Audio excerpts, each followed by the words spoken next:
Didier Melric, bonjour. Vous êtes intervenu cet après-midi au grand dossier de la protection sociale sur l'innovation managériale. Est-ce que vous pouvez nous faire part des idées clés de votre intervention? Bonjour. Alors, les idées clés de manière très synthétique. La première, c'est que nous avons des enjeux en matière de gestion de ressources humaines tout à fait considérables dans la période qui s'ouvre. Sans rentrer dans les détails, des enjeux de renouvellement générationnel extrêmement prégnants compte tenu de la démographie du régime général.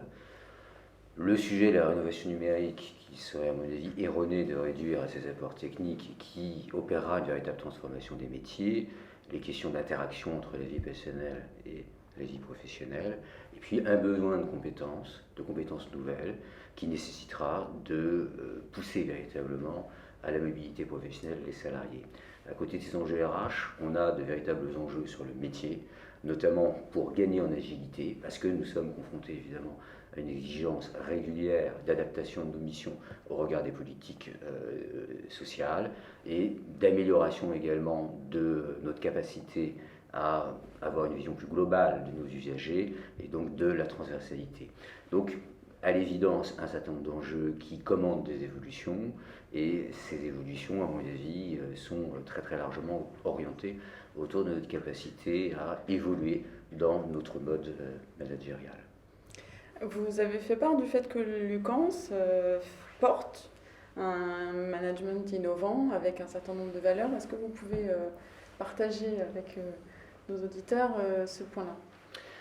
Alors, au niveau du CANS, et je dirais des instances de gouvernance de l'UCANS, donc ce n'est pas seulement le propos du directeur de l'UCANS, nous avons à l'occasion de l'élaboration des orientations pluriannuelles de gestion de ressources humaines pour le régime général, mis en exergue la nécessité d'opérer une transformation managériale, visant en fait à susciter l'initiative des salariés, visant donc à libérer un potentiel, tout simplement pour gagner en performance évidemment dans l'exercice de nos missions.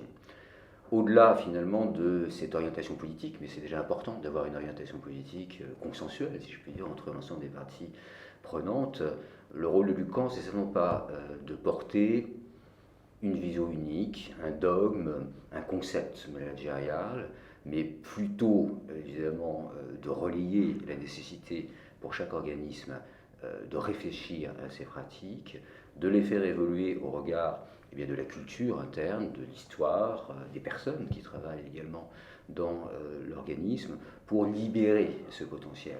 Alors qu'est-ce qu'une fédération d'employeurs comme l'UCANS peut faire de ce point de vue? Au-delà, encore une fois, de réaffirmer la nécessité d'investir ce champ, c'est assurément d'arriver à identifier un certain nombre de pratiques qui se développent dans les organismes, quelle que soit la branche, et il y en a fort heureusement, d'importer également un certain nombre de réalisations qui peuvent être menées dans d'autres environnements pour tout simplement susciter cette réflexion et ensuite essayer de favoriser de la mise en relation des acteurs. Donc c'est à la fois capitaliser sur des réalisations et faire en sorte que les directions d'organismes puissent entre elles bien évidemment échanger et partager sur la manière dont elles envisagent ces questions, les difficultés auxquelles elles se confrontent, parce qu'elles existent bien évidemment, et puis les réalisations qu'elles peuvent porter. Bien, je vous remercie pour cette synthèse. Merci.